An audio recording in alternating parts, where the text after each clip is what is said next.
management, with a special focus on the flood desert that have rapidly occurred in Sumatra and the governance challenge around them.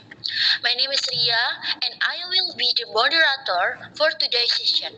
Joining me today are five members of the team. Our two present, Dini and Amanda, and our question, Sipa and Fanny. Today's seminar is important because environmental disaster, including floods in regions such as Sumatera Barat, Riau, and Sumatera Selatan, are not only natural, even there are doubly connects to issue of governance public participation, and environmental accountability. Understanding the relationship is essential we want to move towards sustainable and disaster resilient communities. The seminar will run with the following structure. 1. Presentation session by Dini and Amanda through Q&A session with Sipa and Fanny. 3. Moderator summary. 4. Closing remarks. Without further delay, let's just begin our main presentation. I invite our first presentation and Dini to start. Hello Dini. Halo Ria. Hello. Okay. And presenter, Dini to start. Go with time. Okay. Okay, thank you Ria. Good morning everyone and thank you for being here today. Before we start diving into technical explanation or HIVI data, I want to begin with something simple, something many of us have heard at least once from people in our hometowns or from older generation. They often say, back in our time, small floods were never this severe. At first glance, it sounds like nostalgia, maybe just a way of saying that life used to feel safer and calmer. But if we pay closer attention, the sentence is actually pointing to a deeper reality that our environment has changed significantly, and those changes are happening faster we usually admit. Those changes are not random, not purely natural, and not occurring in isolation. They are strongly linked to how we manage or sometimes fail to manage our land or rivers or forests and the industries that depend on them. So today we talk about the flood crisis in Sumatra, we are not simply talking about heavy rain or natural disaster. We are talking about a system where environmental conditions, social decision, economic priorities, and political structure all interest. Floods today are the result of both natural focus and human choice. The purpose of this seminar is to take a step back and look at the bigger picture, how environmental governance influence disaster risk, and by doing so, we can understand why floods in Sumatra are becoming more intense, more frequent, and more destructive than ever before. Next.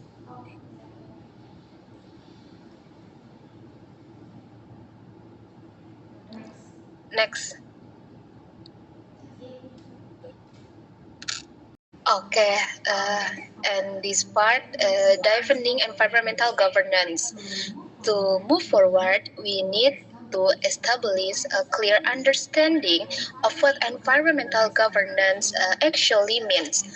Environmental governance is not just about laws written in a governance document.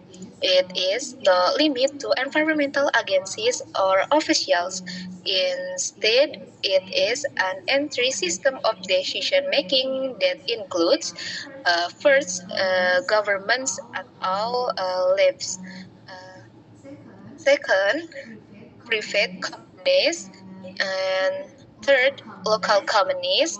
Fourth, indigenous group. Fifth, and civil society organization, and even in this individuals like us. It refers to how decisions about natural resources are made, who gets to participate in those decisions, how transparent the process is, and who is held accountable when things go wrong. Uh, Imagine environmental governance as the steering wheel of car. If the wheel is firm and will control it, the car moves safely. But if the wheel is loose, broken, and influenced by too many hands, the car might crash, and that crash is very often disaster. Uh, Good environmental governance ensures that forests and protect rivers are monitored, land use is planned wisely, and the public is informed. When government is weak, environmental damage becomes easy, quick, and with this part. And this is why governance matters. It shapes the quality of our environment and ultimately the level of risk we face during disaster. Next.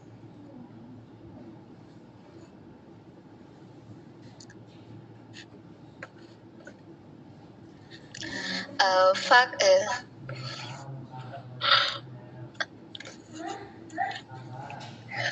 Factors of environmental governance. Environmental governance is made up of several key elements, and each one play an important role. If one element is missing, the whole system becomes fragile. The first element is transparency. People need access to clear information about environmental condition, lands permits, environmental impact assessment, and the activities of companies operating in the region. When information is hidden, communities cannot protect themselves, and harmful activities often go unchallenged. The second element is accountability. This means that if someone damages the environment, whether a corporation, a government office, or an individual, there must be consequences. Without accountability, rules become symbolic, the environmental loss, and the public suffers. Another essential element is public participation. Communities must be included in environment decision making because they are the ones who live close to the land, to the rivers, to the forest. Their knowledge is real, participle, and often more accurate than any official report.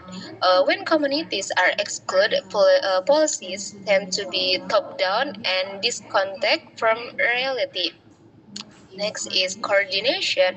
Environmental management involves many different government agencies: forestry, energy, meaning agricultural, disaster management, public works, and more. When these institutions do not coordinate, policies overlap, contradict each other, or leave dangerous gaps. Many environmental problems actually come from poor coordination, not from lack of intention. And finally, environmental governance involves risk management. This means anticipating potential disaster and addressing the root causes before they turn into crisis. It is not enough to respond after disaster. Governance requires us to prevent disaster by managing environmental risks proactively. When all these elements function together, we get a strong system. But when even one of them fails, the impacts can be severe, and that is exactly what we see in Sumatra today. Next. Sumatra environmental degradation, a critical overview. Now, let us turn our attention directly to Sumatra. During the past years, Sumatra has experienced a worrying level of environmental degradation. And this degradation is happening not because of one single cause, but because of multiple drivers happening simultaneously. Large scale and configuration has dramatically changed the Eastland landscape. Forests that once served as natural flood buffers have been cleared for plantations, settlements, and mining operation. Without these forests, rainfall that used to be absorbed by the ground now flows more quickly into rivers, overwhelming them during storms.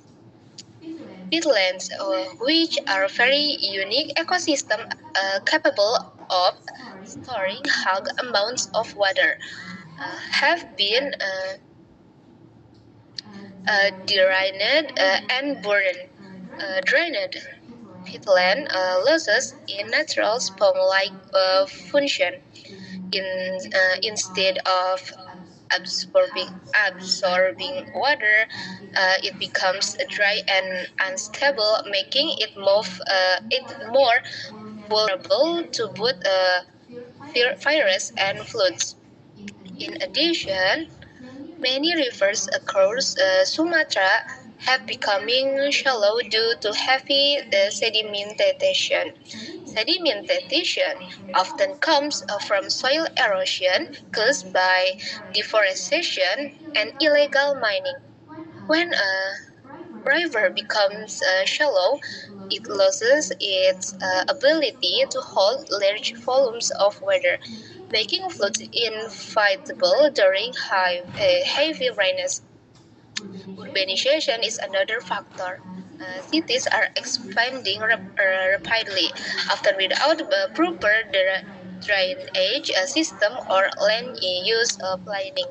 When land is pivot over with concrete, rain has nowhere to go. Instead of infiltrating the soil, it accumulates on the surface and causes flooding. This environmental change combine to create a perfect storm. Even moderate rainfall can now lead to disaster, and with climate change increasing the frequency of extreme weather, the situation becomes even more critical. In short, Sumatra is experiencing increasing environmental stress, and the consequences are visible in the floods we see almost every year. Next.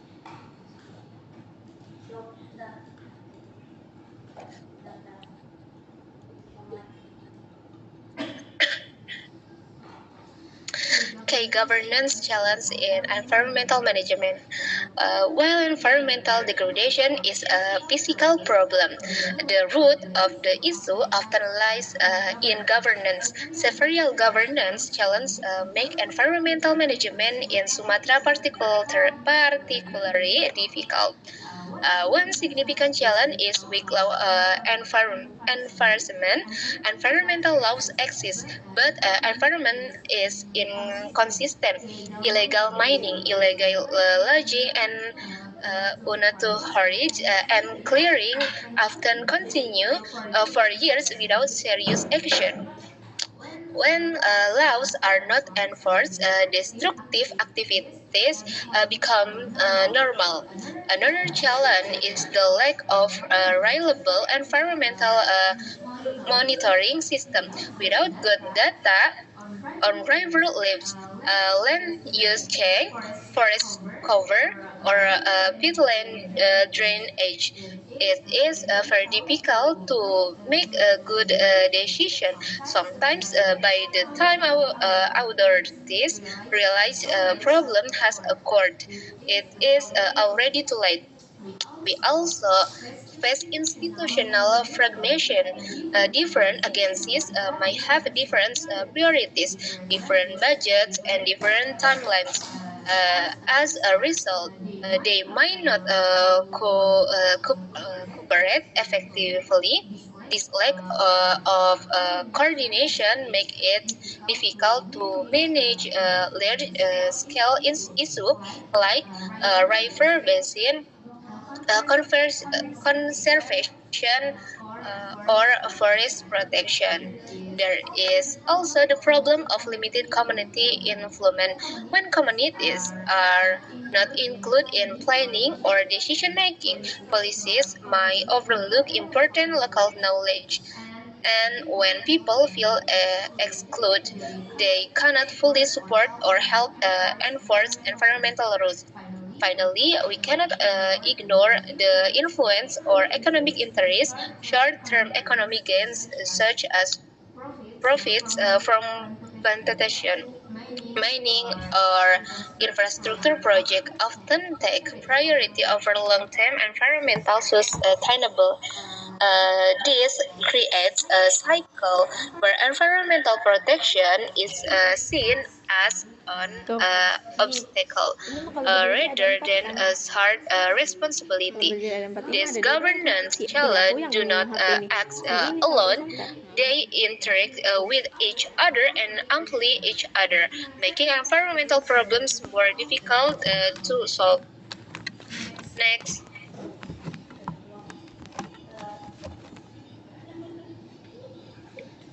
a study with Sumatra flood 10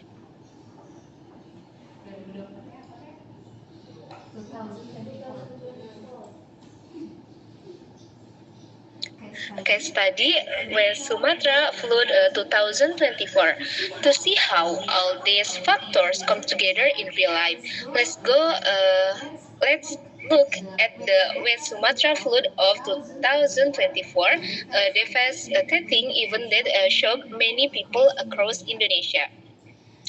This flood did not occur simply because of heavy rain.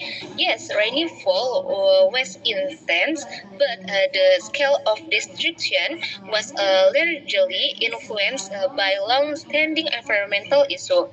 Illegal mining in upstream areas weakened riverbanks. When heavy rain fell, the soil cloud not hold causing landslides that send amounts of debris downstream. Deforestation is surrounding highlands remove the natural barriers that would have slowed the water flow. Rivers that had already become shallow due to sedimentation overflowed quickly. As the disaster unfolded, gaps in governance become visible.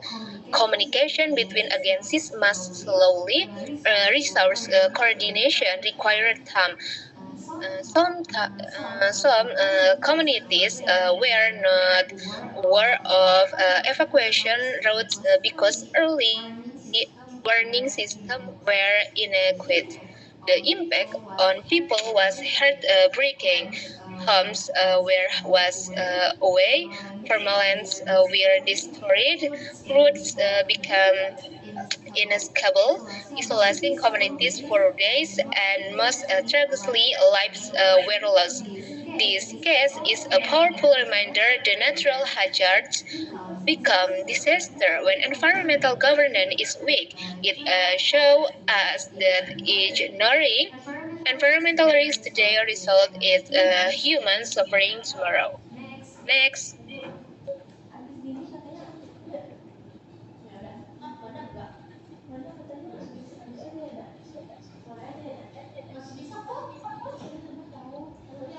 Conclusion and next step. As we reach the end of this presentation, the message becomes clear: Sumatra's flood crisis is not only an environmental issue, it is also a governance issue. If we want to reduce flood risk, we cannot rely only on physical solution like dams or drainage system. These are important, but they are not enough. We must address the root causes through better environmental governance. This means enforcing laws fairly and honestly. It means improving data system, ensuring transparency, and involving communities in decision making. It means strengthening coordination between institutions and ensuring that economic development does not sacrifice environmental security. Ultimately, the goal is not only to reduce the number of floods, but to build a society that is resilient, well-informed, and environmentally responsible society where development and sustainability go hand in hand. Thank you very much for your attention. I hope this discussion supports our shared effort to protect Sumatra environment and reduce disaster risk for future generation. Now I will pass the presentation to Amanda, who will discuss the second part of our then citizenship and civic and engagement. Thank you. Yeah, thank you very much, Dini. Thank you very much, Dini, for the excellent and comprehensive presentation you have just delivered. Your explanation was not only detailed but also very insightful, allow us to understand the topic from various perspectives. The way you present the data, structure, and the argument, and connects to real life context truly impressive. I believe use her get knowledge from version and ultimately of a new speech or option is discussion. Again, we send great appreciate the hard work and dedication that you put into preparing this material. Your contribution has added significant value to today's agenda. Now, as we continue our program, we will project to the next presenter. It is my pleasure to invite Amanda to deliver her presentation. Amanda, we are looking forward to hear your thoughts and insights. With that, the floor is yours. Please go ahead. Okay. Thank you, Dini and Ria. Now, I'm Amanda.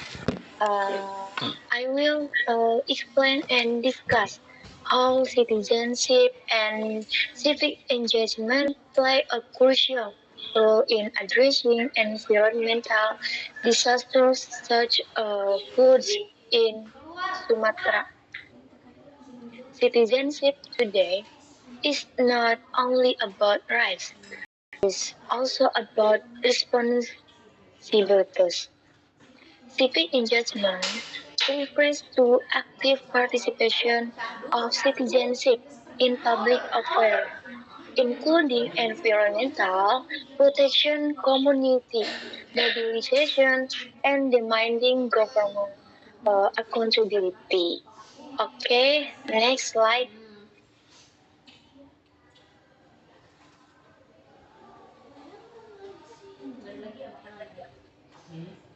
Boleh di next?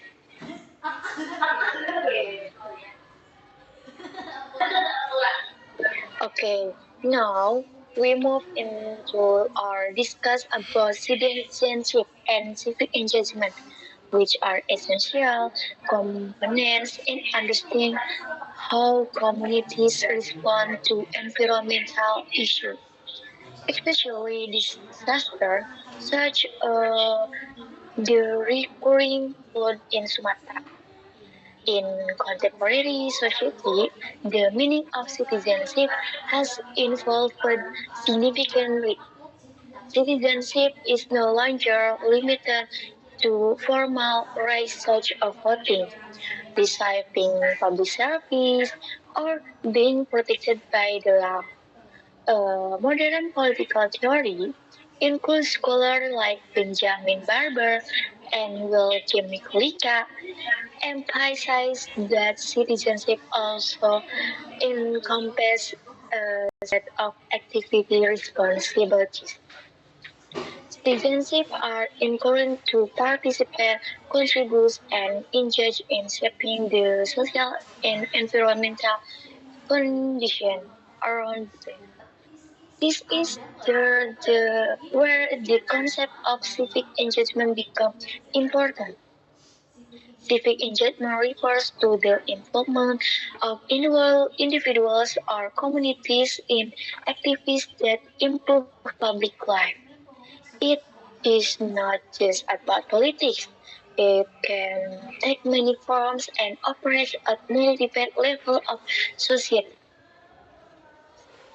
For example, civic engagement includes environmental protection, such as participation in reforestation, monitoring river pollution, or joining clean-up campaigns, community mobilization, work groups organize local initiatives to address shared concerns like waste management or disaster preparedness. Demanding accountability from government, ensuring that public officials uphold environment law, manage resource responsibility, and respond to citizens' needs. Participation in disaster education and collective action, such as drill training or local prepared program to reduce the impact of hazards. Where this action takes place, they demonstrate a step from the idea of citizens as passive recipients of government policy to citizens as active partners in government. They show that communities have agency, voice, and power of influence decisions that affect their environmental and their daily lives. In other words, citizens is no longer only about what the state provides. It is also about how people contribute, cooperate, and engage to shape the future of their own society. Okay, but the next, to understand how citizenship connects with environmental conflict, especially in places like Sumatra, we need to look more closely at their core concept that shape how communities interact with the state and their environment. The first concept is activated citizenship. Active citizenship refers to the way in which individuals more beyond simply holding rights and actually take part in public affairs. This can including joining policy discussion on land use, reporting environmental violence, monitoring river condition, or even leading community activities like reforestation or waste management program. When people participate in this process, they not only protect their environment, but also build a strong and more transparent relation between the government and community. In many cases, active citizenship help prevent environmental injustice because citizens directly face concern before problems escalate. The second concept is deliberative democracy. This is idea embeds that decision making should be grown in dialogue rather than top-down authority. Instead, deliberative democracy encouraging open consultation between citizens, experts, local leaders, and government officials. Through public forums, community meetings, and participatory planning, people can share their knowledge and evaluate the potential risks of a policy. This approach is crucial in environmental governance because local communities often have the deepest understanding of ecological condition and long-term environmental change. Okay, the third concept is community-based disaster management or CPDM. CPDM recognize that communities are not passive victims of disaster. They are the first response and the most knowledgeable actor in their own environment.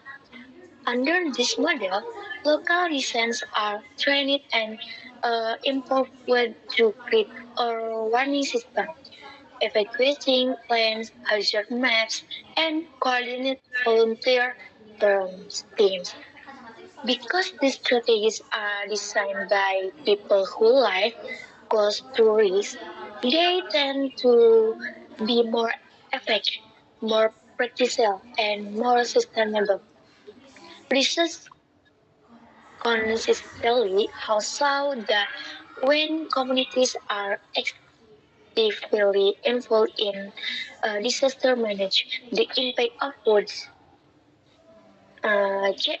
CMBT also boosts long-term results by creating a culture of preparedness and shared responsibility. Okay, next. Boleh di next? Okay, in the context of Sumatra, civic engagement has become an increasing important force in addressing environmental degradation and requiring flood disaster after different regions. We can see that local communities are not passive. They are actively trying to protect their environment despite limited resources. Let me start with the Rio informant. In cities like Padang and Solo, youth communities have become the actor in river conservation. There's routinely organized river cleanup campaigns, not only to remove waste but also to educate surrounding neighbors about how unmanaged garbage uh, contributes to clog drains. Yeah. Another important pillar of civic engagement is the work of non-governmental organizations. Groups such as Wild, which is known for its environmental advocacy, and Aksi Cepat Tanggap (ACT), which is deeply involved in humanitarian response, play crucial roles. While he, for example, grades data on deforestation, documents community complaints, file legal action when needed, and pressure regional government to improve environmental politics. At the village level, civic engagement is even more practical and hands-on in many food for district. Local residents have great community-based disaster response teams work on mapping regions, setting up community early warning system, identifying equipping routes, and training volunteers who can respond immediately when flood occurs. This kind of local preparedness is especially important in remote areas where government assistance may arrive. However, despite this promising effort, civic engagement still face several major challenges. Okay, next. Yeah, environmental conflict frequently arises when there is a deep misalignment between what communities need to sustain their daily life and what the government or powerful economic actor. Just to prioritize, this tension becomes especially visible in regions where development is pursued aggressively without considering long-term ecology consequences. Sumatra is one of the clearest examples of this phenomenon.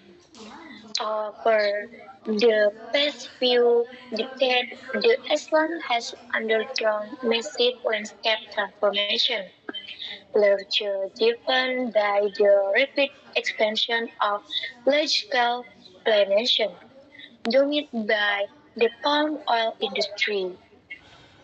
Forests that once served as natural buffers, absorbing rainfall, stabilizing soil, and regulation watershed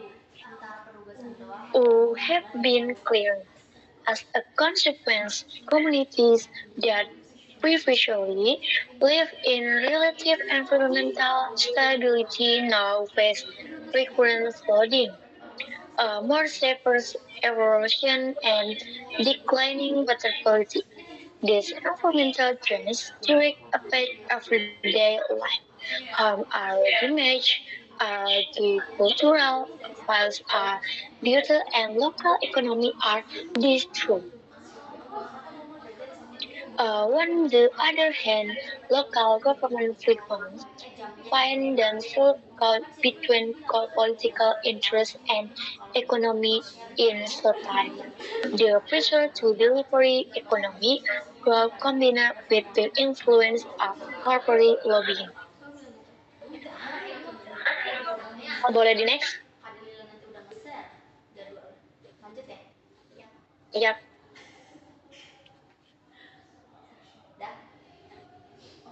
Okay. So, why do citizens' empowerment matter so profoundly within environment governance? Empowering citizenship is more than simply involving them. It equips community with the capacity, the knowledge, and the confidence to shape decisions that directly affect their environment, their future. First, empowered communities are more capable of engaging in discussion about spatial planning.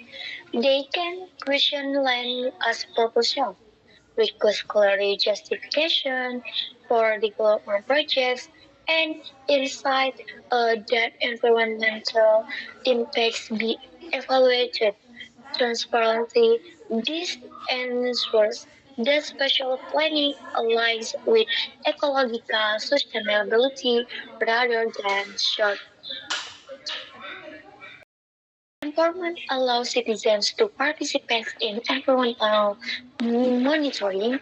Local researchers often possess intimate knowledge about land condition, regional water spectrums, and ecological change. Knowledge that government agencies may not have access to. Empowered communities can detect early signs or critique inspection reveal them. Short. Important citizens can hold government and corporations accountable by understanding environmental laws, their rights, and available labor support networks. communities can file complaints in cities, negotiations, or collaborate with civil society organizations. This reduces the power imbalance between ordinary people and the large institutions. Moreover, empowerment enable communities to mobilize college action. Examples include community-led river cleans up, participatory mapping to identify flood-prone zones, build early warning system for natural disaster, and organizing disaster preparedness trainings. This action not only strengthens environmental resilience but also fosters a culture of shared responsibility. Uh, but next,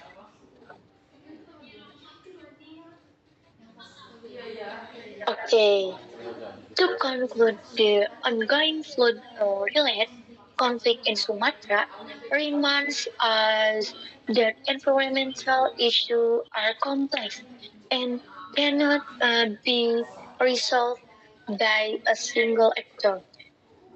Government regulation, well, necessary are not enough on their own. Even the most carefully crafted policy will fail if they are not implemented transparently. Or if communities are excluded from the process.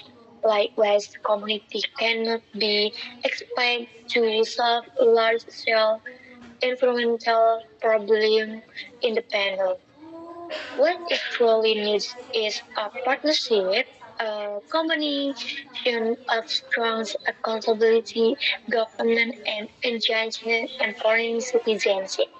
When these two elements quest or real progress becomes possible, with strong governance, environmental protection is enforced, development is monitored, and harmful practices are sanctioned. When both pillars work together, the outcomes is clear. Communities become safer, environmental conflict decrease, trust between citizens and government is restored, and environmental justice becomes not only possibility but achievability. Okay, next. Okay, next. Okay. Thank you for listening. We will now move into the Q&A session. Okay, thank you, presenter. Now we open the Q&A session. Please raise hand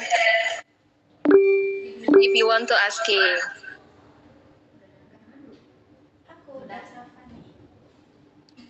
Okay, Sipa.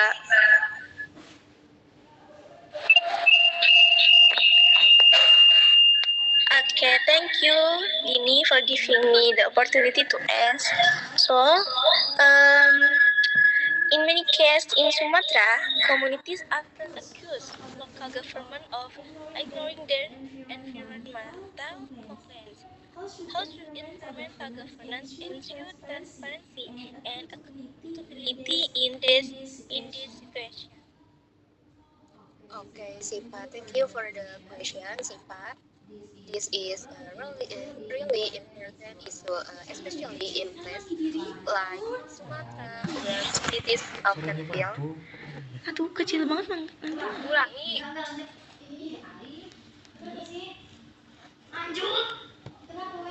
Ini anomali nih. Enggak, lanjut terus. Okay, thank you for the question, Sipa. This is really an important issue, especially in places like Sumatra, where communities often feel that their environmental complaints are ignored. I think the key here is transparency, pollution levels, deforestation, or waste management. And when people can see this information, easier to hold authorities accountable. Another important point is providing accessible platforms for complaints. Citizens should have a clear way to report issues like illegal mining or pollution, and also be able to track what happens with their reports. It's not enough to just say we're aware. People need to see action being taken. Similarly, environmental impact assessment for major projects should be made public. This allows communities to understand the risks and participate in discussion that affect their lives. But honestly, the biggest challenge is the gap between policy and action. Laws might exist, but environment is often weak.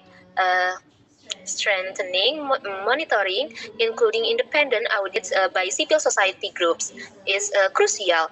And finally, accountability should be part of how local officials are evaluated not just on economic progress but also on environmental protection and responsive to the community. In short, by combining transparency, clear complaint handless public assessment, monitoring, and accountability, governments can rebuild trust and protect the environment. Thank you. Okay, thank you, Dini. And then Dini or Manda, yes. I will ask to you guys.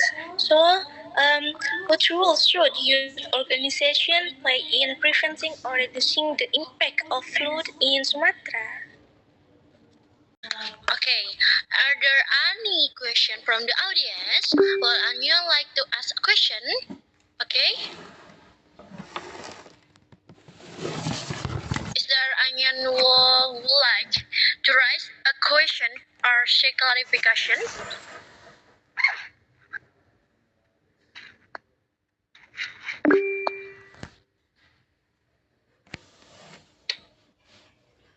Okay, Pan. Okay, Pani. Okay, thank you Ria, moderator and to presenter for today, Amanda and Dini. So, this is question for Dini. So I'm highlight for discuss for today.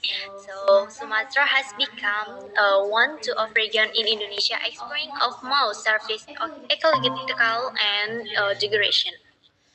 So massive and devastation for palm oil plantation, forest fragmentation, for infrastructure development, lack of creation, and the intensive for natural resources have dramatically altered Earth's landscape. This change have as the discharges of flood, forest fires, disclining, air quality, lost the breastly, and so rise in land related and involving indigenous community. And so, our development efforts, the government regularly industries like this for projects such as radio construction, dam introduction, zona, and the expansion of planet of the arrays in Fiji and of Orange to consolidate assistance and order and national economic growth. So is the however this called now is the economic parts of often overlooked if the ecological conservation and the socio-cultural realities of local communities. So this discuss for I'm highlight to this situation in situation between government development objective and the interest of community is to help list the different of presentation in line where and the protect.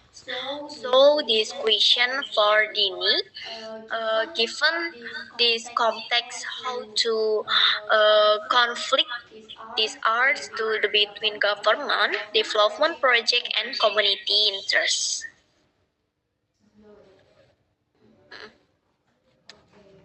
Okay, thank you, Fanny, for your question.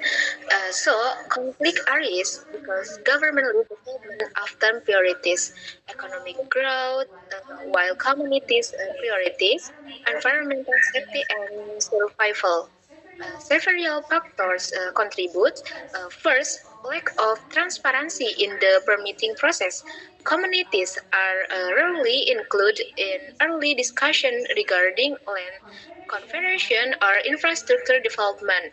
And second, economic interests override ecological consideration. Development project may alter river flow, remove natural buffers, or shrink watershed areas, raising flood risks.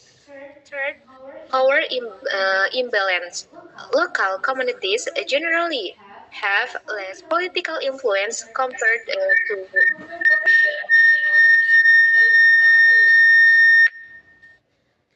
and fourth, environmental injustice.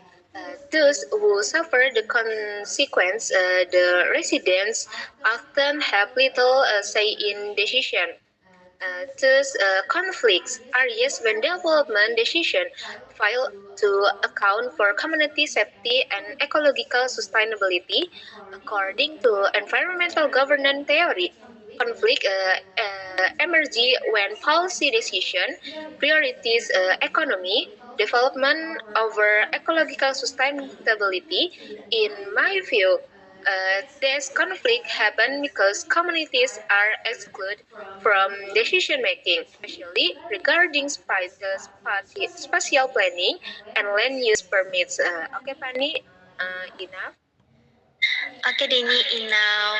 So thank you for statement, Denny. So to next question for Amanda. So I'm highlight for discuss an environment and the degradation in Sumatra has the insight to irrigation years, making Brooklyn foods and its progress and the rapid health to ecosystem.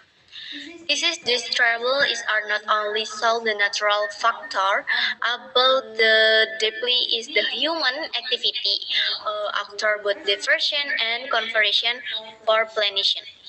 Working for the governance, so impact to climate of the change.